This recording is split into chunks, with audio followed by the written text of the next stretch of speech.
नबी आकरम की हालत यह थी कि जब आपका इंतकाल हुआ, दिन भर लोग देखते रहे आपकी शक्ल, आते गए देखते गए, खाली करते गए हुजरा। कुछ लोगों को जितना लेट पता चला वो लेट में आए। एक जमात रात में आई, अल्लाह के रसूल की शक्ल देखना चाहती है लेकिन अंधेरे में शक्ल नहीं दिख रही। कहा अम्मी आयशा, अल्लाह के नबी का चेहरा कैसे देखें, थोड़ा सा चिराग जला दो। चिराग समझते हैं ना, हमारे यहाँ जो भी होता हो, चिराग जला दीजिए, चिराग, ताकि हम चेहरा देख लें। हजरत आयशा रोने लगी और रोते हुए कहती है, क्यों मेरा मजाक उड़ाते हो? अरे बाहर से आने वालों, क्यों मोहम्मद के घराने की इंसल्ट करते हो? क्यों मेरी जबान से ऐसे जुमले कहलवाना चाहते हो जो हम कहना नहीं चाहते? कहा माशा, हमने कौन सी इंसल्ट कर दी? हमने तो सिर्फ ये कहा कि चिराग जला दो, हमें नबी का चेहरा सही से देखना, अंधेरे में दिख नहीं रहा है, क्या मैं आखिरी बार दीदार भी ना करूं? तो हजरत आयशा फरमाती हैं कि तुम्हारे सरदार ने, तुम्हारे नबी ने, ये पैगंबर जो इस दुनिया से रुखसत हो गए हैं, इन्होंने मेरे घर में इतना तेल भी तो नहीं छोड़ा है कि मैं चिराग जलाकर तुम्हें, अपने शौहर का, अपने पति का तुम्हें चेहरा दिखा सकूं। तो सियासी लीडर और सियासी मुदब्बिर में फर्क होता है। सियासत करना बुरा नहीं है, अगर समाज के लिए की जाए तो बहुत अच्छी बात है, समाज की सेवा के लिए की जाए तो बहुत अच्छी बात है, कौम की खिदमत के लिए की जाए तो बहुत अच्छी बात है। हजरत उमर से कहा, उमर हिसाब दो, ये नया कुर्ता कहां से आया? हजरत उमर फारूक ने कहा, इसका जवाब मैं नहीं, मेरा बेटा देगा। खड़े हो जाओ बेटे।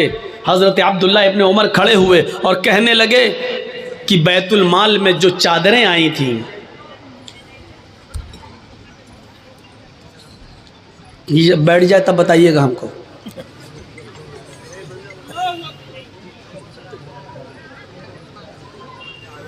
बैठ गए? हो गया? अब तो नहीं उठना है, ऐसे डिस्टर्ब करोगे तो हम नहीं बोल पाएंगे।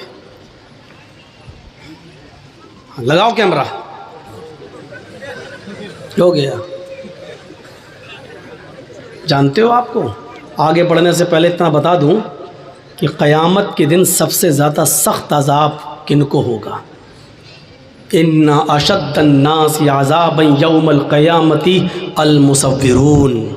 क़यामत के दिन सबसे ज़्यादा सख्त अज़ाब उनको होगा जो तस्वीरें बनाते हैं। हल्का अज़ाब नहीं, सबसे ज़्यादा सख्त अज़ाब उनको होगा जो फ़ोटो खींचते हैं, बिला ज़रूरत जो तस्वीरें लेते हैं, बिला ज़रूरत अपने मोबाइल में किसी की सेल्फी लेते हैं, उनको अज़ाब होगा। ये तो एक ज़रूरत है, चलो बन जाती है। जर्जी साहब औरंगाबाद में बोल रहे हैं, कल पूरी दुनिया सुन लेगी। इसका तो चलो इस्लामी का एक फ़ायदा है, पासपोर्ट बनाना है तो खींच लो, कोई बात नहीं। किसी को भेजना है, आधार कार्ड लगना, आपका फ़ोटो लगना है तो चलो सेल्फी ले लो। बिना किसी गर्ज व गायत के और मकसद के आप सेल्फी लेंगे? किसने इजाज़त दी आपको? क्या करेंगे आप? जर्जीत साहब को अपने मोबाइल में कैद किया, कल भेजेंगे, देखो हमारे घर आए थे, हमारी दुकान पे आए थे, मैंने मुलाकात की। मैं अपनी मिसाल नहीं, आप सबकी मिसाल दे रहा हूँ, जिसकी भी खींचो, यही तो मकसद होता है। इन्ना अशद्दन्नास अज़ाबन यौमल क़यामह। अल्लाह के नबी फरमाते हैं क़यामत के दिन सबसे सख्त अज़ाब, सबसे सख्त अज़ाब, हल्का, सबसे हल्का अज़ाब तो ये होगा जिसने दुनिया में सबसे कम गुनाह किए होंगे, उनके पैरों के नीचे 2 आग की चिंगारी रख दी जाएंगी बस।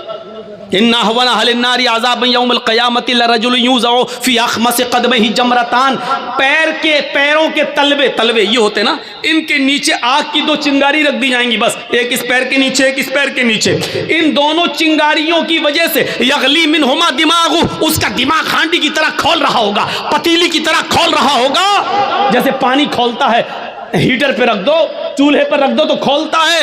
यरा अन्नहु अशद्दु अज़ाबन, वो समझ रहा होगा कि सबसे ज्यादा सख्त और हार्ड अजाब मुझे दिया जा रहा है, हालांकि उसको सबसे हल्का अजाब होगा। ये दुनिया में सबसे हल्का अजाब उसको होगा जिसके पैरों के तलवे के नीचे आग की 2 चिंगारियां रखी जाएंगी, इससे उसका दिमाग खोल रहा होगा और वो समझेगा कि हमें सबसे ज्यादा सख्त और हार्ड अजाब हो रहा है। तो जब सबसे हल्का अजाब का ये हाल है तो सबसे ज्यादा सख्त अजाब का हाल क्या होगा? और तस्वीर बनाने वालों को सबसे ज़्यादा सख्त अजाब होगा। अब देखता हूँ मेरी तकरीर ख़त्म होने के बाद कितने लोग मेरी सेल्फ़ी लेते हैं, और जो सेल्फ़ी लेता है इसका मतलब वो जलसा सुनने नहीं आया है, इसका मतलब उसको इस्लाम से मोहब्बत नहीं है, इसका मतलब यह है कि वो कुरान और हदीस पर अमल नहीं करना चाहता है, उसकी नीयत खराब है।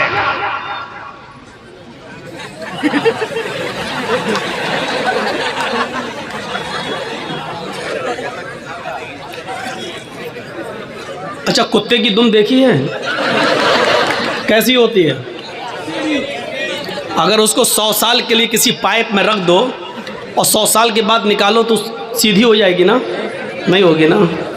अल्लाह के बंदो, इतना मत कहलवाओ कि मैं कुत्ते उत्ते पे आ जाऊं, उसकी दुम पे आ जाऊं।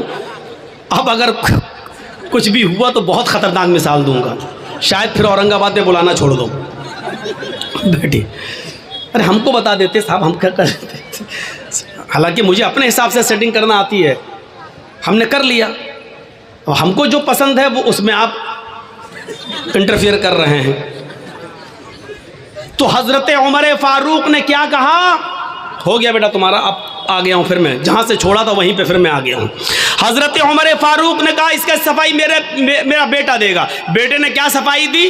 बेटे ने सफाई दी कि बहुत सी चादरें आई हुई थी बैतुल माल में, बहुत सी चादरें, और सबको एक एक चादर तकसीम होना थी, बंटना था, तो सबके दरमियान एक एक चादर बांटी गई। मेरे बाप के हिस्से में भी एक चादर आई, मेरे बाप के हिस्से में भी एक चादर आई। मेरे बाप ने उसी चादर का कुर्ता बना लिया, उसी चादर का पंजाबी बना लिया, कमीज बना ली। हज़रत उमर ने कहा नौजवान, तुझे हिसाब मिल गया, जवाब मिल गया, क्या मैं अब खुतबा देना शुरू कर दूं? उस नौजवान ने कहा नहीं नहीं, अभी मैं सेटिस्फाई नहीं हुआ। ये लीजिए, उस नौजवान ने कहा कि अभी मैं सेटिस्फाई नहीं हुआ, अभी मैं मुतमईन नहीं हुआ, संतुष्ट नहीं हुआ। हजरत उमर ने कहा अब क्या डाउट है तुम्हें? उसने कहा अमीरुल मोमिनीन, एक एक चादर तो सबको मिली थी, मेरे हिस्से में भी तो एक चादर आई थी, एक चादर में मेरी कमीज नहीं बनी। तुम तो हमसे ज्यादा लंबे हो, हमसे ज्यादा चौड़े हो, हमसे ज्यादा मोटे हो, जब मेरी कमीज नहीं बनी तो आपकी कैसे बन गई? ये लो। हजरत उमर ने कहा बेटे इसका भी जवाब दो, वरना उमर कभी भी मिंबर रसूल पर कदम नहीं रखेगा। अगर आज तुम्हारे बाप के ऊपर इल्जाम लग गया तो कभी जिंदगी में मैं मोहम्मद के मिंबर पर चढ़ने के लायक नहीं रहूंगा। अपने आप को देखिए कैसे पाक और साफ रखते थे। यही सब बातें उस साइंटिस्ट ने पढ़ी थी तो कहा था कि इस्लाम से बेहतर कोई मजहब नहीं है, लेकिन जब हालात देखे कि अपने भाइयों की भी ज़मीन पर कब्जे करने वाले सबसे ज़्यादा मुसलमान, गरीबों की जायदादों पर कब्जा करने वाले और यतीमों का माल भी खा जाने वाले सबसे ज़्यादा मुसलमान, तब उसने कहा था कि दुनिया की बिगड़ी हुई कौमों में सबसे ज़्यादा बिगड़ा हुआ मुसलमान। बेटे ने कहा आए नौजवान, सबको एक एक चादर मिली थी, मेरे हिस्से में भी एक चादर आई थी, मेरे बाप के हिस्से में भी एक चादर आई थी। जब एक चादर में मेरे बाप की कमीज नहीं बन रही थी तो मैंने अपने हिस्से की भी चादर अपने बाप को दे दी। मेरी और अपनी दोनों चादर मिलाकर मेरे बाप ने कमीज बना ली। वो नौजवान खड़ा होता और कहता अमीरुल मोमिनीन, अब मैं मुतमईन हो गया, अब मुझे सुकून मिल गया, अब मैं सेटिस्फाई हो गया, अब आप खुतबा दीजिए। तब हजरत उमर फारूक ने खुतबा देना शुरू किया। हिसाब जिंदा लेते हैं और हिसाब जिंदा देते हैं। मेरे भाइयों, मुर्दों से हिसाब न लिया जाता है न दिया जाता है। आपके पास किसी आदमी पर 5,000 10,000 रुपए, वो मर गया, अब आप उस मुर्दे से मांगने नहीं जाएंगे क्योंकि वो मर गया, उसके घर वालों के पास जाएंगे, उनको मर्जी होगी तो देंगे, वरना कहेंगे कि हमने थोड़ी लिए थे, मेरे बाप ने लिए थे, मेरे फला ने लिए थे, हमें तो नहीं मालूम, ना उन्होंने कभी बताया, ना डायरी पे लिखा है, ना हमें उसकी वसीयत कर गए, हम क्यों दें? मेरे भाइयों, हिसाब जिंदों से लिया जाता है। आप अपने बेटे का हिसाब लो, आप अपनी बेटियों का हिसाब लो, आप अपनी बीवी का हिसाब लो। आप अपने समाज में रहते हो, समाज का सरदार आपका हिसाब ले, आप सरदार का भी हिसाब ले सकते हैं। मेरे प्यारे साथियों, इस्लाम यही शिक्षा लेकर हमारे सामने आता है और यही बताता है। यही चीज़ तो है इस्लाम की सबसे बड़ी खुसूसियत। इस्लाम क्या है आपको बता दूं, इस्लाम मुकम्मल है। दुनिया का कोई धर्म मुकम्मल नहीं है। आइए थोड़ा सा तकाबुल कर लेते हैं, ज़रा दूसरे मज़हबों को भी सामने रखकर इस्लाम की सच्चाई की तरफ आते हैं। दुनिया में मुकम्मल अगर कोई धर्म है, मुकम्मल समझते ना, कंप्लीट, अगर कंप्लीट कोई रिलीजियस कोई मज़हब है तो क्या है? इस्लाम। दुनिया में सबसे ज़्यादा मुकम्मल कंप्लीट अगर कोई मज़हब है तो वो इस्लाम है। नबी अकरम से पहले कौन थे? हज़रत ईसा अलैहिस्सलाम। लेकिन ईसाइयत कंप्लीट नहीं है। हज़रत ईसा अलैहिस्सलाम के हालात 3 साल से ज़्यादा आपको नहीं मिलेंगे। पूरी बाइबल पढ़ जाइए, 3 साल से ज़्यादा ईसा अलैहिस्सलाम के हालात नहीं मिलेंगे। इब्राहीम अलैहिस्सलाम की ज़िंदगी के 5 साल से ज़्यादा के हालात नहीं मिलेंगे। मूसा अलैहिस्सलाम की ज़िंदगी के 4 साल से ज़्यादा हालात आपको नहीं मिलेंगे।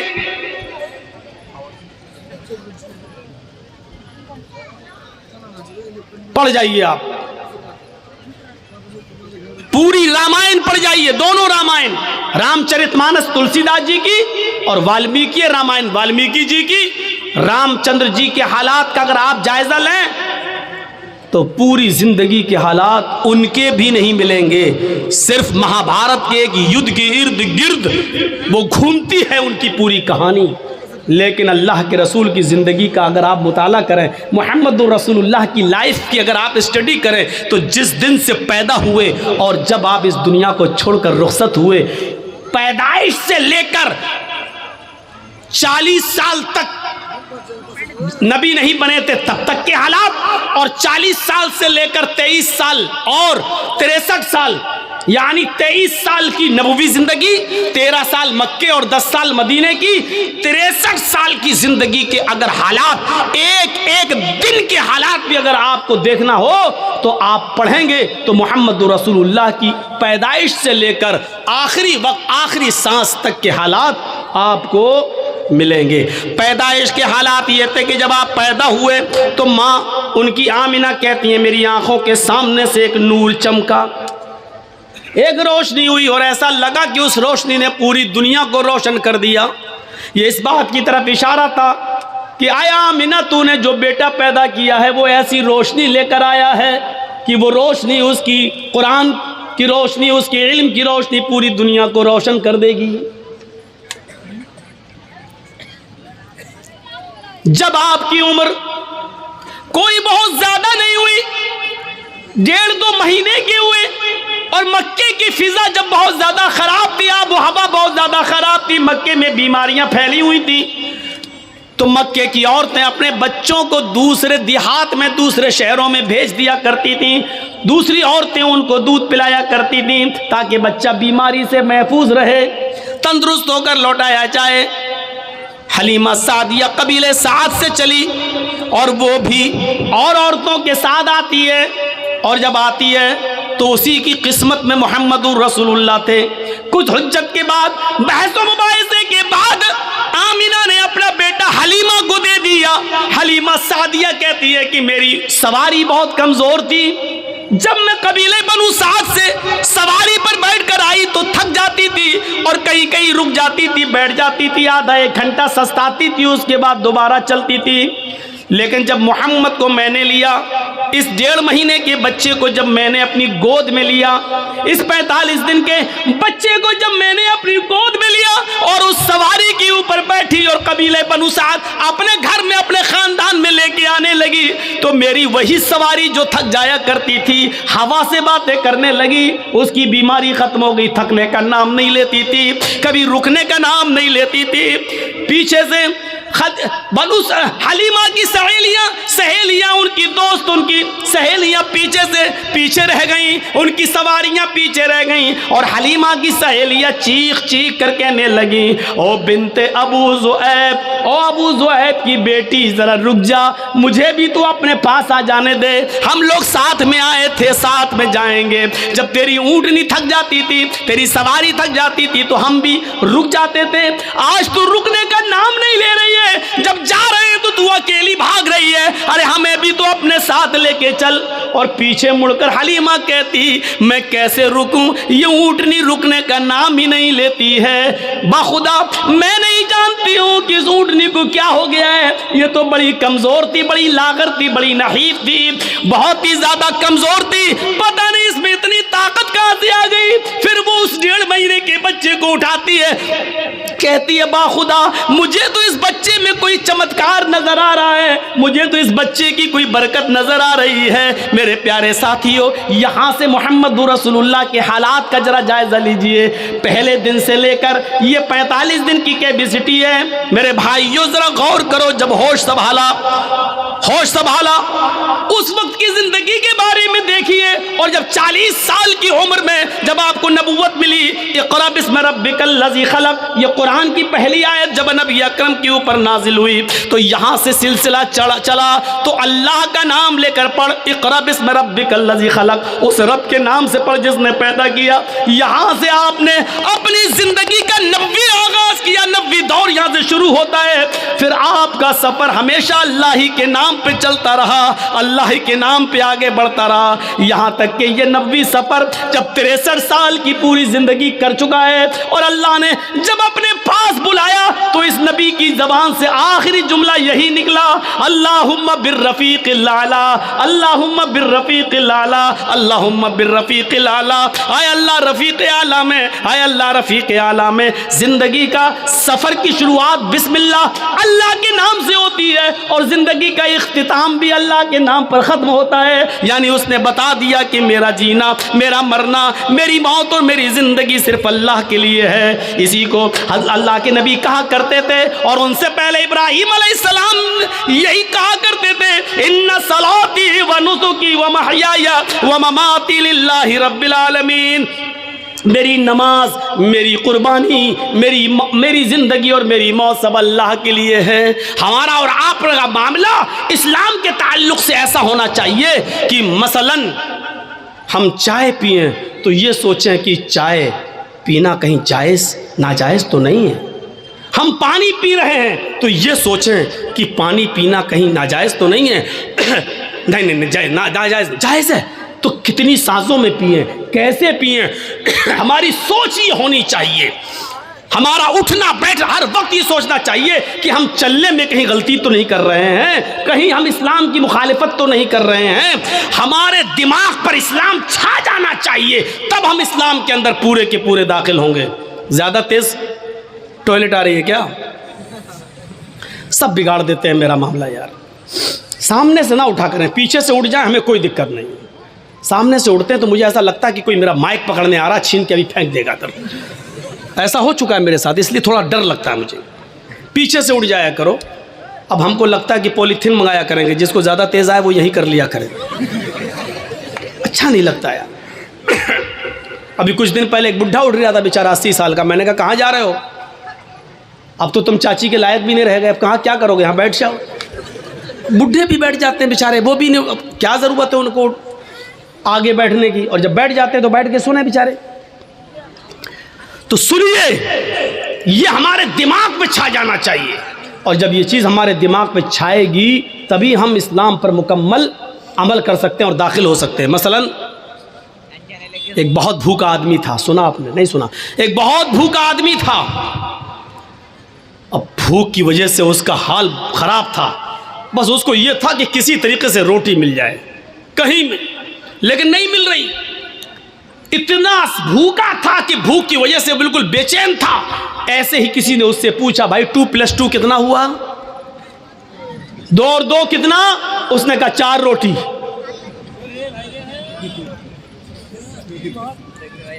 वो 4 मोबाइल भी कह सकता था, वो 4 माइक भी बोल सकता था, वो 4 गिलास भी बोल सकता था, वो 4 प्लेट भी बोल सकता था, लेकिन नहीं। और क्या जरूरत थी 4 माइक, 4 प्लेट, 4 गिलास बोलने की? उससे तो इतना पूछा गया 2 + 2 कितना, 2 और 2 कितना, उसको जवाब देना चाहिए 4। लेकिन उसने क्या कहा? 4 रोटी। क्यों कहा रोटी? क्योंकि उसके दिमाग में वही भरा पड़ा था कि हमें खाना कहीं से मिल जाए। यहां तक कि सवाल का पहला हिस्सा तो सही दिया, लेकिन आगे रोटी कह गया। 4 के बाद रोटी, क्योंकि उसके दिमाग में वो रोटी भरा हुआ, खाना मिल जाए। मेरे भाइयों, यही हमारा इस्लाम के साथ यही सुलूक होना चाहिए। हम उठे तो सोचे कि इस्लाम की मुखालिफत तो नहीं हो रही है, हम बैठे तो सोचे कि हमारा बैठना गैर इस्लामी तो नहीं है, हम चले तो सोचे कि हमारा चलना गैर इस्लामी तो नहीं है, हम शादी करें तो सोचे कि हमारा चलना गैर इस्लामी तो नहीं है, हम खाएं पिए या जो मेहनत, जो बिजनेस, जो कारोबार कर रहे हैं उसके बारे में सोचे कि कहीं गैर इस्लामी तो नहीं है। जब तक हम ऐसा नहीं करेंगे, हम इस्लाम के अंदर पूरे के पूरे दाखिल नहीं हो सकते हैं। इस्लाम मुकम्मल एक मजहब है, कंप्लीट, क्योंकि इस्लाम ने कोई चीज बाकी नहीं छोड़ी है। मैंने कहा ना, इन लोगों की जिंदगी के सिर्फ 4 साल के हालात मौजूद हैं बस। ईसा अलैहिस्सलाम के 3 साल के हालात मौजूद हैं। आज चले जाइए ईसाइयों के पास और पूछिए कि शादी कैसे होनी चाहिए, ईसाई नहीं बता पाएंगे। क्यों नहीं बता पाएंगे? उनको मालूम ही नहीं है। क्यों? ईसा अलैहिस्सलाम ने शादी ही नहीं की थी। जब शादी नहीं की तो उनको शादी के हालात मालूम नहीं, शादी कैसे होना चाहिए। ये पूरी बाइबल पढ़ जाओ, शादी सिर्फ इतना लिखा है कि अपनी जिंदगी अगर पाकीज़ा गुजारना चाहते हो तो शादी कर लो, बस इतना लिखा है। अपनी जिंदगी पाकीज़ा गुजारना चाहते हो तो शादी कर लो, लेकिन शादी कैसे करो, किस उम्र में करो, लड़की बड़ी होनी चाहिए या छोटी होनी चाहिए, फिर शादी के बाद बीवी के साथ किस तरह रहो, महर कितना होना चाहिए, ये तमाम चीजें बाइबल बताने से खामोश है। वेद आप पढ़ें तो वेदों में भी लिखा है कि रामचंद्र जी ने भी शादी की थी, लिहाजा तुम विवाह करके अपने आप को सुरक्षित कर लो। लेकिन शादी कैसे होना चाहिए ये आपको न वेदों में मिलेगा, न रामायण में, न गीता के अंदर। कहीं पर भी आप चले जाइए, पूरा न मंजर आपको नहीं मिल सकता, क्योंकि कोई धर्म कंप्लीट नहीं है। इस्लाम से पूछिए, मोहम्मद रसूलुल्लाह से सवाल कीजिए कि शादी कैसे करना चाहिए, तो अल्लाह के नबी सल्लल्लाहु अलैहि वसल्लम की शरीयत जवाब देगी। जैसे मोहम्मद रसूलुल्लाह ने 25 साल की उम्र में अपनी से 15 साल बड़ी हजरत खदीजा को अपने निकाह में लाए, ये नहीं देगा कि हमसे उम्र में बड़ी है और इसका पहला शौहर तलाक दे चुका है या इंतकाल कर चुका है, ये बेवा है, किसी की शौहर मर गया, ये उसके बाद की हुए बची हुई बीवी है और खदीजा के 2 बच्चे भी हैं, हम शादी कर लेंगे तो उसको भी संभालना पड़ेगा।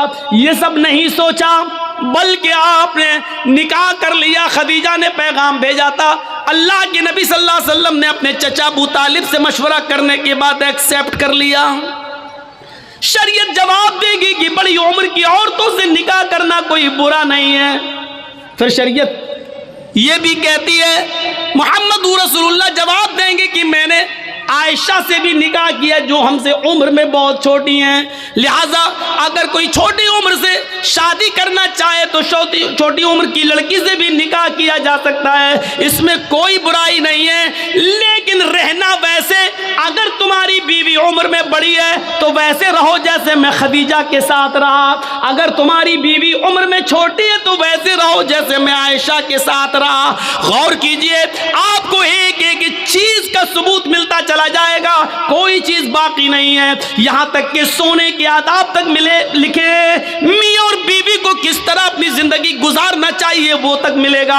यहां तक कि मियां और बीवी के जिस्मानी और शारीरिक संबंध कैसे होना चाहिए, जनाब मोहम्मद रसूलुल्लाह ने उसको भी बाकी नहीं छोड़ा और वो भी बता दिया, क्योंकि इस्लाम एक कंप्लीट मजहब है। जैसे माँ और बाप अपने बच्चे को उंगली पकड़ के चलना सिखाते हैं, माँ के पेट से बच्चा पेशाब और पायखाना करने को, साफ करने का तरीका सीख के नहीं आता, वो अपने माँ और बाप से सीखता है। उसी तरीके से मोहम्मद रसूलुल्लाह ने भी हमें उंगली पकड़ के चलना सिखाया है, सब कुछ बता दिया है कि तुम्हें ऐसा करना है, ऐसा करना है, ऐसा करना है, ऐसा करना है। ये कंप्लीट मजहब है, कंप्लीट मजहब है इस्लाम।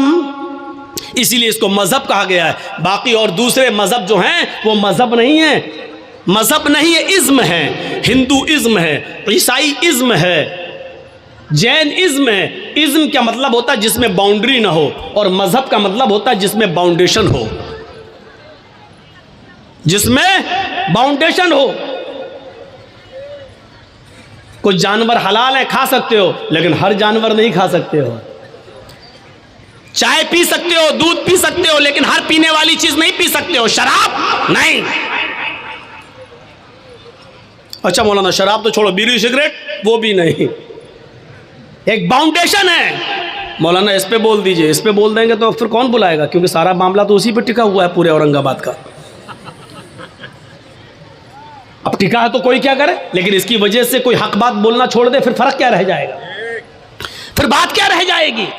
मेरे प्यारे साथियों, हक बात अगर आपके और हमारे खिलाफ जाए तो जाना चाहिए। मौलाना को बाउंडेशन नहीं करना चाहिए, नहीं इस पे नहीं बोल सकते, उस पे बोल सकते, उस पे नहीं। हमें अपने आप को सुधारना चाहिए। इस्लाम को अपनी मर्जी के मुताबिक हमें और आपको नहीं ढालना है, बल्कि इस्लाम के मंशा के मुताबिक हमें और आपको चलना चाहिए। ये होना चाहिए इस्लाम, ये होना चाहिए इस्लाम। तो मेरे भाइयों, ये मुकम्मल एक मजहब है इस्लाम, कंप्लीट एक मजहब है इस्लाम। इसके अंदर उठना, बैठना, लेटना, सोना, जागना, खाना, पीना, शादी ब्याह, हर चीज का तरीका आपको इसके अंदर मिलेगा। शादी का तरीका क्या है? हमारे यहाँ क्या होता है? लड़के की बारात जा रही है, बारात 300 आदमी जा रहे हैं साहब, गाड़ियां 100, 150, 200 आदमी जा रहे हैं। सुनिएगा मंशा क्या इस्लाम का। जा रहे हैं, बारात में जा रहे हैं। हाजी साहब के बेटे की बारात है। हाजी साहब समझ रहे ना, सऊदी अरब गए थे हज करके, बहुत सी टोपी ओपी ला के सबको बांटा था उन्होंने। सऊदिया से रुमाल भी लाए थे, डला है लाल रंग का रुमाल। हाजी साहब ने शादी के दिन ओढ़ा है, बेटे की शादी है, दाढ़ी पे हाथ फेर रहे हैं, मुंह में पान चल रहा है। जर्जी साहब पूछ रहे हैं, हाजी जी आज तो माशाल्लाह जवान लग रहे हो, क्या बात है, चेहरे पे बड़ी रौनक है। बेटे की बारात जा रही, मेरे बेटे की बारात जा रही। अच्छा, बारात क्या होती है मालूम है? बारात, ये बारात का तसव्वुर कहां से आया? 100, 150, 200 साल पहले जब हमारे हिंदू भाइयों में, जब वो अपने लड़के की बारात किसी दूसरे शहर में ले जाते थे तो डर होता था कि कहीं लूट ना जाए काफिला, कहीं ये लोग लूट, अकेले अगर लड़का लड़की शादी करके आएंगे तो कहीं लूट न लिए जाएं, सोना चांदी जेवरात लूट जाएं। तो ऐसा नहीं होता था। फिर वो लोग 100-50 आदमी को लेके निकलते थे घोड़ों पर, जो भी चीज मिलती थी उस पे जाते थे दूसरे शहर, और वहां से लड़की की विदा करा के अपने साथ लाते थे ताकि लूटे ना जाएं और काफिले वाले सामान न लूट लें। तो वहां से ये रस्म निकली, और निकलते निकलते आज इसने बारात का नाम पा लिया। बारात का आज ये हाल है, एक घर से दूसरे घर में भी बारात जा रही है तो 200 आदमी चाहिए। इनको बारात नहीं कहना चाहिए। सच पूछो मौलाना जर्जीस के हिसाब से तो इनको चोर कहना चाहिए, डकैत, डाकू। ये बाराती नहीं है, डकैत जा रहे हैं, डाकू। लड़की वाले के घर डाका डालने जा रहे हैं। वहां जाके बैठ गए साहब, जैसे इनके बाप का घर हो। अब गरीब लड़की वाला बेचारा वो इनको अच्छे से अच्छा खिला रहा है। वो जानता है कि अगर खाने पीने में थोड़ी सी भी कमी हो गई तो ज़िंदगी भर मेरी बेटी को ताना मारेगा। ये पूरा समाज, जितने आए हैं, ये चोर, ये डकैत, ये सब ताना मारेंगे, देखो उसके बाप ने ऐसा खिलाया, कोई इज्जत नहीं की है। तो बेचारा वो इन चोरों का पेट भरने के लिए इन डकैतों का हलक तक ठूस देता है, लो खाओ, पहले नाश्ता फिर खाना, यहां तक ठूस देता है उसके, सिर्फ इसलिए कि मेरी बेटी का घर बस जाए। जबकि उसका कर्ज अदा करने के लिए बेचारा सालों साल उसका ब्याज देता रहता है, लेकिन कर्ज अदा नहीं कर पाता है। ये कौन सोचेगा? इन गरीब लड़कियों के जो हाथ पीले नहीं हो रहे, ये कौन सोचेगा? जरा तसव्वुर करो कि एक मोटरसाइकिल पे वो लड़का कैसे बैठ जाता है। हर साहब, बड़ी अच्छी गाड़ी है माशाल्लाह, कहां से मिली? कितने में खरीदी? जहेज में मिली, जहेज में मिली। अरे उसको कहना चाहिए भीख में मिली, कहता जहेज में मिली। उसको कहना चाहिए मेरे ससुर ने मुझे इंटरनेशनल भिखारी समझ के दी, वो कहता गिफ्ट में दी। नाम बदल गए, देख लीजिए आप। जो चीज भीख में मिली उसको कह रहा जहेज में मिली, उसको कह रहा जहेज में मिली। जिसको कहना चाहिए मेरे ससुर ने मुझे इंटरनेशनल भिखारी समझ के दिया, भीख में दी, उसको गिफ्ट कह रहा है, गिफ्ट। अरे नाम बदल देने से हैसियत नहीं बदल दी जाती है। शराब का नाम दवा रख दो तो शराब शराबी रहेगी, दवा नहीं हो जाएगी। मौलाना जर्जीस की शेरवानी उतार कर किसी सुअर को पहना दो तो क्या वो सुअर मौलाना जर्जीस बन जाएगा?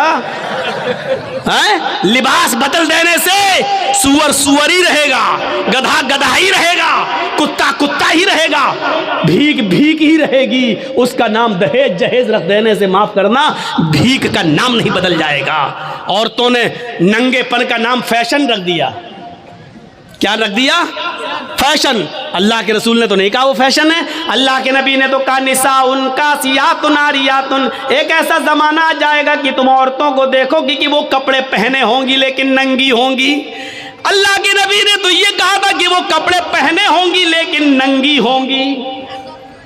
कपड़ा पहनने के बावजूद भी कोई नंगी होता है? नहीं। लेकिन नबी ने कहा कपड़े तो पहनेंगी लेकिन नंगी होंगी। कपड़ा पहनेंगी लेकिन हाथ दिखेंगे, कपड़ा पहनेंगी लेकिन पेट दिखेगा, कपड़ा पहनेंगी उनके जिस्म का उतारो चढ़ाव दिखेगा।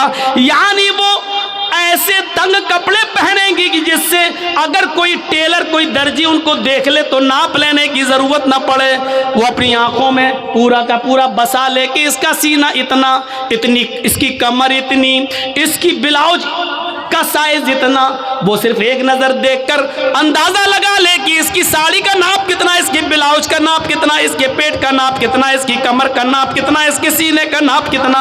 ऐसी औरतों को बताया अल्लाह के नबी ने कि कपड़े तो पहनेंगी लेकिन नंगी होंगी। नबी ने तो उनको नंगा कहा है। अब हमारे यहाँ नाम बदल गया, ये फैशन है, ये फैशन है। लड़कियां चिपके हुए कपड़े पहनकर मार्केट जा रही हैं, उनकी रान से कपड़ा चिपका है, उनकी पिंडली से कपड़ा चिपका है। हम कह रहे हैं फैशन है ये। मेरे भाइयों, तुम्हारे नाम बदल देने से उनका नंगापन खत्म नहीं हो जाएगा। अल्लाह की कसम, तुम्हारी नजरों में फैशन है लेकिन मोहम्मद रसूलुल्लाह की नजर में वो लड़की नंगी है, नंगी है, नंगी है, बरहना है, बरहना है, बरहना है। नाम बदल देने से हैसियत नहीं बदल जाती है। भीख का नाम दहेज रख दो, माफ कीजिएगा, भीख भीख ही रहेगी। दहेज हो जाने से या जहेज हो जाने से मेरे भाइयों उसकी हैसियत नहीं बदल जाएगी। और जहेज किसको कहते हैं? दहेज तो हिंदी लफ्ज है, उर्दू में इसको कहते हैं जहेज। अगर देखा जाए तो जहाज़ युजहिज़ु तजहीज़ उस सामान को कहते हैं जो मय्यत के साथ जाता है कब्रिस्तान तक। कहते नहीं तजहीज़ तकफीन हो गई उसकी, अरबी में बोला जाता है, उर्दू में, कि उसकी तजहीज़, एक फला आदमी मर गया, इंतकाल हो गया है, उसकी तजहीज़, उसकी तकफीन 2 बजे होगी। इसका मतलब क्या है? तजहीज़ से बना है जहेज़। मरने वाले के साथ जो सामान जाता है, कफन अफन वगैरह, चारपाई वगैरह, इसको कहा जाता है जहेज़। आज वो जहेज़ शादी के बाद हमें मिलता है। ज़रा अंदाज़ा लगाइएगा कि कितना बुरा लफ्ज़ है जो मरने के बाद मय्यत के साथ जाता है, वो हम शादी के मौके पर लेते हैं जहेज़ के नाम पर। इतना सुनने के बावजूद भी वो पागल ही होगा जो तो कल शादी करे और फिर जहेज़ ले ले। ये सुनने के बाद भी। अब गौर करें आप, शादी हमारे यहां कैसी हो रही है। पहले बाराती पहुंच गए, अब चलो चोर और डकैत कह दिया, काफ़ी है, अब बाराती कह दे रहा हूं, बार बार बुरा ना लगे। पहुंच गए, हो गया सब। लेकिन अल्लाह के रसूल के ज़माने में शादी कैसी होती थी, वो सारे वाक़यात आपके सामने हैं, सुने होंगे। एक औरत अल्लाह के नबी के पास आई और कहने लगी कि अल्लाह के रसूल, मैं आपसे शादी करना चाहती हूँ, इन्नी अहबुलक, मैं अपने आप को आपको हिबा कर रही हूँ। तो अल्लाह के नबी सल्लल्लाहु अलैहि वसल्लम ने क्या फरमाया? अब मुझे ज़रूरत नहीं है। वहाँ एक सहाबी बैठे हुए थे, फ़ौरन कहने लगे अल्लाह के रसूल, अगर आपको ज़रूरत नहीं है तो मेरे साथ करवा दीजिए इसकी शादी। कोई बुरी बात नहीं कही उन्होंने, मेरे साथ करवा दीजिए। अल्लाह के नबी ने कहा तुम करोगे? कहा हाँ मुझे ज़रूरत है बीवी की। उस औरत से पूछा कि तुम इसके साथ करोगी? उसने कहा आपके लिए आई थी, अगर आप नहीं कर सकते तो इसके साथ कर दीजिए, मुझे तो घर बसाना है। तो अल्लाह के रसूल ने उस आदमी से, उस सहाबी से पूछा क्या दोगे इसको महर में? ये नहीं पूछा लड़की से तेरा बाप है, तेरा भाई है, क्या देगा इस सहाबी को, ये नहीं पूछा, बल्कि क्या पूछा उस सहाबी से, क्या दोगे इसको महर में? कहता महर में क्या दोगे? कुछ नहीं है मेरे पास। बुखारी की हदीस के अल्फाज है मा इंदी शैउन, मेरे पास कुछ नहीं है, कुछ नहीं है और शादी का सपना। आय हाय हाय, इस्लाम देखिए, इस्लाम कुछ नहीं है और शादी का सपना, कुछ नहीं है और शादी करना चाहता है। अल्लाह के नबी ने फरमाया ना ना ना, ऐसा मत कहो, कुछ नहीं है, घर जाओ शायद कुछ सामान मिल जाए, लेकर आओ, वही इसको महर दे देंगे। हाँ हाँ ठीक है मैं जा रहा हूँ। घर गया, अपनी माँ से, बाप से, भाई से, बहन से, सबसे पूछ डाला कुछ है? पता चला कुछ नहीं है। आया कि अल्लाह के रसूल घर में कोई चीज़ नहीं मिली। आपने कहा देखो तुम शादी करने जा रहे हो, बीवी को कुछ तो महर देना पड़ेगा ना। पता चला महर नकद होना चाहिए, कुछ तो मिलेगा। कहने कुछ नहीं मिला। अल्लाह के नबी ने कहा दोबारा जाओ। कहा जब कुछ है ही नहीं तो फिर दोबारा जाके क्या 50 बार भी जाऊंगा तो कुछ नहीं मिलेगा। कहा दोबारा जाओ, इल्तमिस खातमम मिनल हदीद, लोहे की अंगूठी मिल जाए तो वही ले आओ, सोने की नहीं, चांदी की नहीं, लोहे की अंगूठी जो आज 5-5, 6-6, 10-10 रुपए में हमें सड़कों पर मिल जाएगी। अगर लोहे की अंगूठी ही मिल जाए तो वही ले आओ, वही दे दो अपनी बीवी को, होने वाली बीवी को। वो कहता लोहे की अंगूठी, चलो जाता हूँ पूछता हूँ, मामूली चीज़ें होगी घर में रखी होगी। वो दोबारा घर गया। वो सहाबी थोड़ी देर के बाद घर से वापस आते और कहते माँ वजद तो खातमम मिनल हदीद, अय अल्लाह के रसूल घर में बहुत कुछ ढूंढा, बहुत तलाश किया, लेकिन मुझे लोहे की अंगूठी भी नहीं मिली। मायूस हो गए। अल्लाह के रसूल भी बैठे कि इसके पास लोहे की अंगूठी भी नहीं है, अब ये कैसे क्या होगा। अब वो जाने लगा। अल्लाह के नबी ने कहा कहाँ जा रहे हो? क्या करूँगा बैठ के, जब निकाह ही नहीं हो सकता है, लोहे की अंगूठी भी नहीं है, कुछ नहीं है घर में, जा रहा हूँ खेती बाड़ी करूँगा, कुछ मेहनत करूँगा, मजदूरी करूँगा, माँ बूढ़ी है उसकी जिम्मेदारी है मेरे ऊपर, बाप बूढ़े हैं उनको खिलाता हूँ पिलाता हूँ, जा रहा हूँ काम धंधा करूँगा कुछ। अल्लाह के नबी ने कहा इधर आओ, बैठाया अपने पास, पूछा तुम्हारे पास कुछ नहीं है? कहा कह तो दिया नहीं है। लोहे की अंगूठी भी नहीं है? कहा नहीं है। का अच्छा सोचो, एक बार और सोचो, कुछ है? दिमाग दाओ। कहाँ? हाँ है। का क्या है? इंदी इजारुन, एक लुंगी है, तहबंद है, एक तहबंद है, लाओ लाओ लाओ लाओ, इसको दे दो, चलो वही दे दो। क्या कहता है मालूम है? वही दे दो। जब वो दे दूंगा तो मैं क्या पहनूंगा? जब सोता हूं तो वही तो पहनता हूं घर पे, जब इसको दे दूंगा तो मेरे पास क्या रहेगा? तो अल्लाह के नबी ने कहा फिर क्यों कह रहे हो कि कुछ है?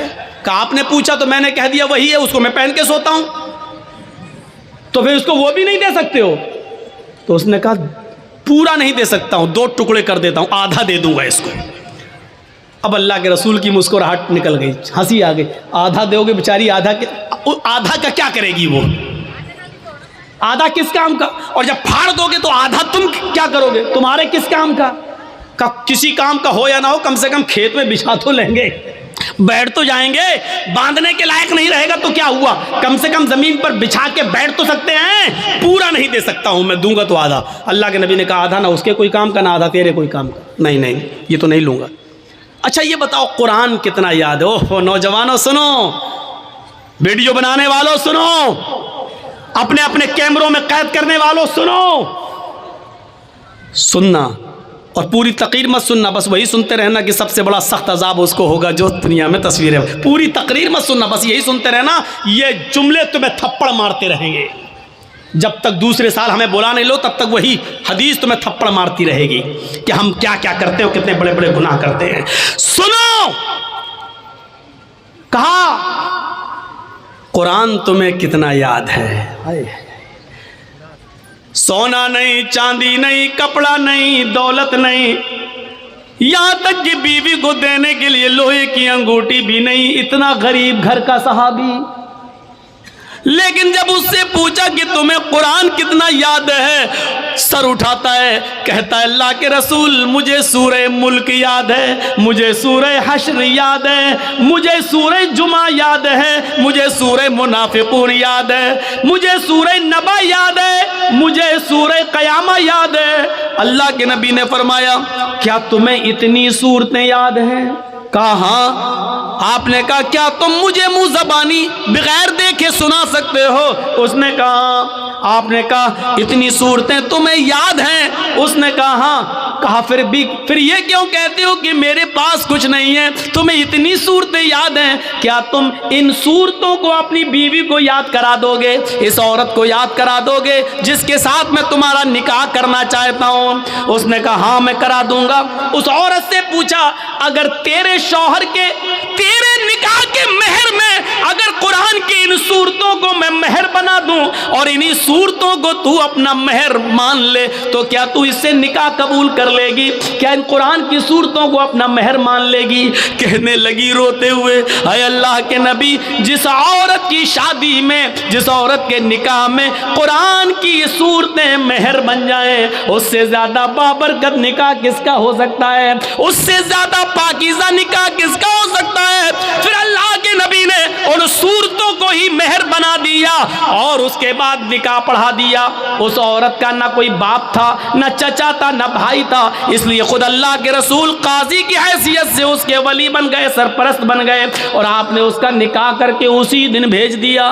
न बारात का पता था, न उबड़ने का पता था, न हल्दी का पता था, न मेहंदी का पता था, न लड़कियां लड़के को देखने आई हैं, न लड़की वाले देखने आए, वहीं पर निकाह हुआ और सब कुछ हो गया सारा। और सुनो ये निकाह जितनी सादगी के साथ हुआ, 1400 साल के बाद आज भी इस निकाह का चर्चा होता है, इस निकाह का तस्करा होता है, इस निकाह का जिक्र होता है। 1400 साल के बाद भी इस निकाह का जिक्र हो रहा है। तो मेरे भाइयों मैं कहना ये चाह रहा था कि इस्लाम मुकम्मल एक मजहब है, मुकम्मल कंप्लीट एक दीन है, कंप्लीट। इस्लाम के अलावा कोई दीन कंप्लीट नहीं है। इस्लाम की खुसूसियत एक और है, क्या है? ये दीन मुअतदिल है। मुअतदिल किसको कहते हैं? आइए जरा सुन लीजिए। दीन मुअतदिल, एतदाल, जिसके अंदर मियां न रवी हो, जिसके अंदर न बहुत ज्यादती हो न बहुत कमी हो, एतदाल, ये सिर्फ इस्लाम की खुसूसियत है। क्या हुआ? कुछ हुआ है? बारिश हो रहा है तो थोड़ा देर बैठिए, जब तेज होगी तो सबसे पहले तो हम ही भागेंगे। जब तक हम बैठे हैं तब तक आप बैठे रहिए। सुनिए, अच्छा पिंडाल है, वाटर प्रूफ पिंडाल है, आप लोग डरिए नहीं। सहाबा किराम ने इस्लाम के लिए अपनी जानें लुटा दी, आप थोड़ी सी बारिश बर्दाश्त नहीं कर सकते हैं? बैठिए, आज आपके ईमान का इम्तहान लेना है, आज आपके ईमान का इम्तहान लेना है। जो योगी और मोदी का प्रस्तार है वो जाए, जो मोहम्मदुर रसूलुल्लाह का प्रस्तार है वो बैठे, जो ईमान जिसके दिल में है वो बैठे, जिसको इन सियासी लीडरों से मोहब्बत है वो जाए, जिसको ईमान से प्यार न हो वो जाए, जिसको मोहम्मदुर रसूलुल्लाह की शरीयत से प्यार है वो यहाँ बैठे, वो यहाँ सुने। मेरे भाइयों, इस्लाम ऐसे ही नहीं मिला है, ऐसे ही नहीं मिला है। सहाबा की कुर्बानियों के बाद, उनकी गर्दनें कटने के बाद, उनकी शहादतों के बाद ये इस्लाम हम तक आया है। सुमैया रजी अल्लाह ताला अन्हा ने अपनी शर्मगाह में नेज़ा दाखिल करवाया था, लेकिन अल्लाह अल्लाह कहती रही थी, उसके दोनों पैर बांध दिए गए थे, चीर दी गई, जिस्म से दो टुकड़े कर दिए गए, लेकिन इस्लाम को नहीं छोड़ा। आओ, तुम सुमैया जैसी सहाबियात के ईमान पे भरोसा करते हो तो बैठो, इनकी तरह ईमान अगर तुम्हारे दिलों में मौजूद है तो बैठो और देखता हूं कि कौन है जो बारिश के चंद कतरों से डर के भागता है और कौन है जो अपने ईमान की मजबूती का सबूत पेश करता है। मेरे प्यारे साथियों, आपको बैठना होगा और जिसको जाना हो जाए, जिसके जेब में नोटों की गड्डी हो और बारिश के कतरों से उसके भीग जाने का डर हो वो जाए यहां से। मौलवी जर्जी जर्जीस को ऐसे जवानों की जरूरत नहीं है, ऐसे जवानों की जरूरत नहीं है। जर्जीस का राह बड़ा मुश्किल है, जर्जीस का रास्ता बड़ा कठिन है। हमारे रास्ते पर वो चले जो कांटों पे चलना जानता हो, हमारे रास्तों पे वो चले जो आग के अंगारों पर जिसको डर हो कि हमारे पैरों में फलक पड़ जाएंगे वो जाए, और जिसको उम्मीद है कि हम आग के अंगारों पे चल जाएंगे कुरान और हदीस की आवाज सुनकर, जिसको ईमान के लिए आग के अंगारों पे चलना गवारा हो वो यहां बैठे। अब देखता हूं कि किसके ईमान में कितनी ताकत है और किसका ईमान कितना कमजोर है। मैंने दोनों चीजें बता दी हैं आपके सामने। इस्लाम एक दीन मुअतदिल है, मियां न रबी, बराबरी, इसके अंदर ना ज्यादती है ना कमी है। सुनिए, इस्लाम की पहली बुनियाद 5 चीज़ों पर जो रखी गई है, उसकी पहली बुनियाद क्या है? कलमा तैयबा, ला इलाहा इल्लल्लाह मुहम्मदुर रसूलुल्लाह। ये कलमा पढ़ना ज़रूरी है, लेकिन किसी को ज़बरदस्ती पढ़वा कर उसको मुसलमान करना इस्लाम के अंदर हराम है। इसके बाद इस्लाम की दूसरी बुनियाद आती है नमाज। नमाज फर्ज है, बहुत ज़रूरी है, लेकिन अपना काम धंधा छोड़ के 24 घंटे सजदों पे सजदे ठोके रहना, ये इस्लाम ने इसको जायज़ करार नहीं दिया है। जुमे की नमाज फर्ज है हर मुसलमान मर्द पर, आकिल और बालिग पर, लेकिन जुमे की नमाज के लिए सुबह आ जाओ और शाम तक मस्जिद में रहकर सजदों पे सजदे करते रहो, ये नहीं सिखाया। बल्कि कहा फ़ैज़ा क़ुज़ियतिस सलातु फ़ंतशिरू फ़िल अर्ज़, जब नमाज जुमा हो जाए तो आप मस्जिद खाली कर दो और रिक्शा चलाओ, लकड़ियाँ इकट्ठी करो, जंगलों से ला ला कर बाजार में बेचो, मेहनत करो, मजदूरी करो, खेती करो, बाड़ी करो, और अपनी बीवी और बच्चों का पेट पालो, उनके लिए मेहनत और मजदूरी करो। इस्लाम ने ये शिक्षा दी है। नमाज फर्ज है, लेकिन 24 घंटे सजदा करना इस्लाम के अंदर जायज नहीं है। ज़कात गरीबों की बहुत बड़ी हमदर्दी है। आपके पास एक लिमिट है, हिंदू धर्म में भी ज़कात है, लेकिन लिमिट नहीं है। ये इस्लाम लिमिट मुतय्यन करता है, कितना सोना होना चाहिए तब कितनी ज़कात होगी, चांदी कितनी होनी चाहिए तब उस पर ज़कात होगी। सोना और चांदी नहीं है, लेकिन पैसा है, कितना पैसा होगी उस पर ज़कात होगी। आपके पास मछलियों की तालाब है तो कितनी मछलियाँ होनी चाहिए जिस पर आपके पास ज़कात होगी। आपके पास बकरियाँ कितनी हैं कि तालाब जिस पर क्या आपके ऊपर ज़कात फ़र्ज है। आप खेती बाड़ी करते, कितना धान होना चाहिए कि आपके ऊपर ज़कात है, कितना गेहूं होना चाहिए कि उस पर आप ज़कात देंगे। बारिश के पानी से खेती पैदा हुई है तो उस पर कितनी ज़कात है। बारिश नहीं हुई है, आपने पैसा दे देकर पानी खरीद कर खेतों में दिया है तो उसके पानी से जो पैदावार हुई उस पर कितनी ज़कात है। इस्लाम ने एक एक चीज़ को कंप्लीट कर दिया और बता दिया है। मौका नहीं है कि इन सारी चीज़ों को आपके सामने रखा जाए, आपके सामने रखा जाए।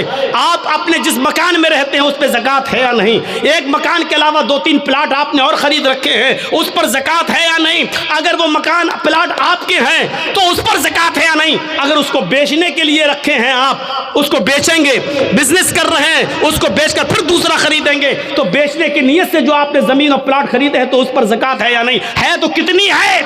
आप कपड़े का कारोबार करते हैं, उस पर ज़कात है या नहीं। जिस दुकान में बैठते हैं उस पर ज़कात है या नहीं। दुकान पे जो माल रखा है उस पर ज़कात है या नहीं। ये तमाम चीज़ें इस्लाम ने बता दी हैं। इसलिए कहते हैं कि इस्लाम एक मुकम्मल मज़हब है जो किसी दूसरे धर्म के अंदर आपको नहीं मिलेगा। इतना लिखा गरीबों को दो, कितना दो, कुछ नहीं। करोड़ों वाला 1 रुपया दे के भी निकल जा, हो गया। लेकिन इस्लाम में अगर 1 लाख रुपया तुम्हारे पास है तो 2,500 देना पड़ेगा।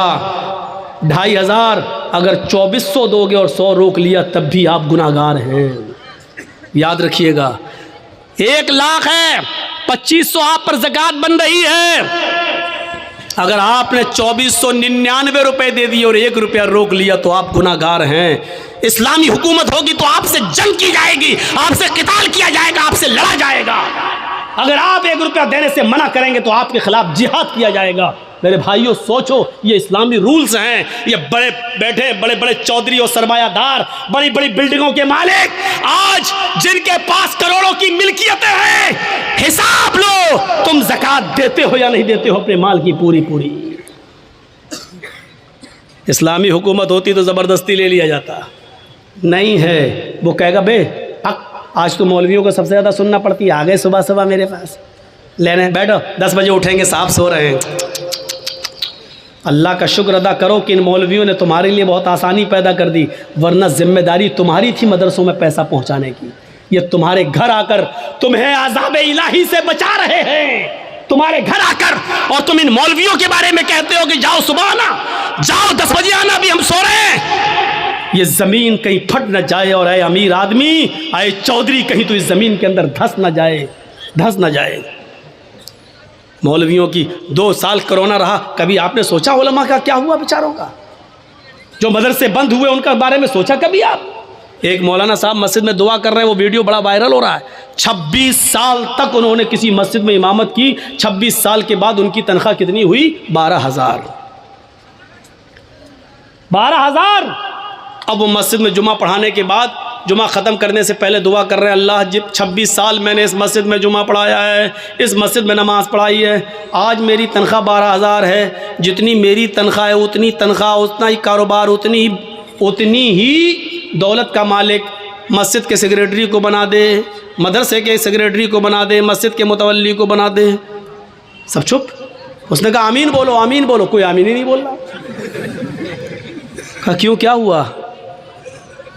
तुम्हें ये दुआ बुरी लग रही है तो कम से कम मौलवियों के बारे में भी तो सोचो। 12 साल से उसकी तनख्वाह 3,000 4,000 से आया, 12 साल 26 साल में उसकी तनख्वाह 12,000।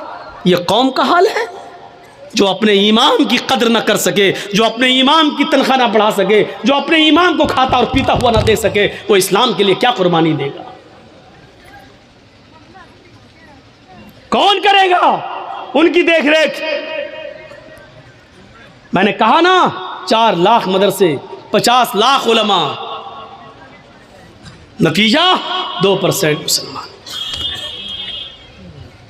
नमाज फर्ज है, दिन भर मुसल्ला बिछाकर नमाज पढ़ने की इजाजत नहीं। ज़कात फर्ज है, लेकिन इस्लाम ने यह भी नहीं कहा कि तुम्हारे पास जो कुछ सब गरीबों में दे दो और खुद फकीर बन जाओ। ये भी जायज़ नहीं है। देख रहे हैं आप? और जो ऐसा करता है वो बेवकूफ़ और पागल है। इस्लाम ने जितना बताया उतना दो, उसके बाद जो और दे सकते हो वो तुम्हारा सदका और खैरात होगा। ज़कात जितनी बनती है उतनी तो दो कम से कम, लेकिन पूरा का पूरा सब कुछ लुटा देना और अपने आप को कंगाल कर देना, इस्लाम ने ये नहीं सिखाया। आखिरी चीज है इस्लाम की हज, बहुत बड़ी नियामत है। हज फर्ज है। अगर आपके पास इस वक्त हज की इस्तिताअत हो गई है, लेकिन 2 साल के बाद आपकी बेटी की शादी है और आप हज का फार्म नहीं भर रहे हैं, तो आप गुनाहगार हैं। ये सोचकर पहले बेटी की शादी कर दें, उसके बाद हम हज करने जाएंगे। नहीं, आपके पास हज का पैसा हो गया, हज की इस्तिताअत हो गई, आपको जाना पड़ेगा। इस साल फार्म भरिए, किस्मत में होगा तो आपकी मंजूरी आ जाएगी, नहीं होगा तो फिर देखिए, बाद में देखा जाएगा। लेकिन बेटी की शादी के इंतजार में आप रुक रहे तो गलत कर रहे हैं, क्योंकि बेटी की शादी में खर्च करने की इजाजत इस्लाम ने नहीं दी है, लेकिन हज को फर्ज किया है और हज की फर्जियत इस्लाम के अंदर मौजूद है। और अगर कोई अमीर आदमी जो अभी तक हज की इस्तिताअत रखता है, 3-4 लाख रुपए खर्च करके हज करने जा सकता है, लेकिन नहीं जा रहा है, अगर इसी हाल में उसकी मौत हो गई तो माता अलल मजूसिया, तो वो मजूसियत की मौत मरेगा। ये अल्लाह के नबी ने फरमाया कि वो इस्लाम पर नहीं, मजूसियत की आग का पुजारी होकर मरेगा, उसका इंतकाल इस्लाम के ऊपर नहीं होगा। माता अलल मजूसिया, वो मजूसियत पर मरेगा। एक हदीस के अंदर आता है, माता अला अला अला गैरिल फितरा, वो इस्लाम के खिलाफ गैर इस्लाम पर मरेगा, यानी उसका इंतकाल इस्लाम के ऊपर नहीं होगा। हमने मामूली चीज़ समझ लिया है, लेकिन इस्लाम के अंदर हज फर्ज है, वहाँ तक जाना ज़रूरी है। लेकिन ये भी नहीं कहा कि आपके पास वहाँ तक जाने की ताकत नहीं है तो अपनी दुकान बेच दो, दुकान का सारा माल बेच दो, आप अपना मकान बेच दो और हज करने जाओ, ये भी नहीं कहा है। इस्लाम मुअतदिल है, इस्लाम एतदाल चाहता है, बीच का रास्ता चाहता है। अगर तुम्हारे पास ताकत है वहां तक जाने की तो जाओ। ज़कात अगर तुम पर फर्ज हो रही है तो दो, रमजान के रोजे तुम रखो, लेकिन यह भी नहीं कहा कि मुसलसल और पैर दर पे रखते चले जाओ, हमेशा रखो कभी ना छोड़ो, यह भी नहीं कहा है। अगर ऐसा करते हो तब भी गुनाहगार हो। तो ये इस्लाम मुअतदिल है, एतदाल उसके अंदर है, मियां रवि और बीच का रास्ता है। इस्लाम दीनुस सहल है, ये आसानी चाहता है।